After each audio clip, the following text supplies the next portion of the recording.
Sir Dhanush sir, the love today నాకింత వస్తుందంటే దానికి కారణం వాతి సార్. దట్ వాజ్ ద ఒక మనిషికి ఎప్పుడు ఒక చిన్న బ్రేక్ వచ్చినప్పుడు మళ్ళీ రీస్టార్ట్ అవటానికి చాలా టైం పడుతుంది.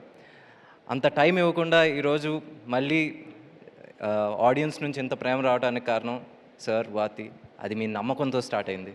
అది నేను ఎప్పటికీ మర్చిపోలేను. This is not acting sir, this is genuine. I love you for that. And రుణం ఎప్పటికీ తీర్చుకోలేనేమో కూడా, ఐ నో దట్. అండ్ అలాంటిది ఈరోజు మళ్ళీ మీరు కర్రతో మధ్యలో చాలా సినిమాలు వచ్చినాయి. ఏంటి రాయన్ కావచ్చు, అది you got that love. But ఎక్కడో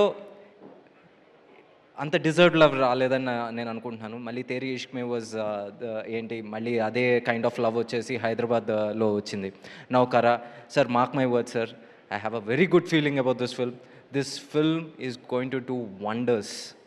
ఇది వచ్చేసి మళ్ళీ ఆ రోజు సార్ అనే సినిమా తెలుగులో ఎంత పెద్ద హిట్ అయిందో, ఈ సినిమా వచ్చేసి దానికి అట్లీస్ట్ 2.5 రెట్లు ఎక్కువ కలెక్ట్ చేయాలని నేను కోరుకుంటున్నాను. అంత పెద్ద హిట్ చేయాలి గైస్. నిజంగా ఈ కంటెంట్ వచ్చేసి అంత గొప్ప కంటెంట్ అని అనిపిస్తుంది. ఇప్పుడు మీరు ట్రైలర్ చూసిన తర్వాత మీకే అనిపిస్తుంది. So trust the content and support the content.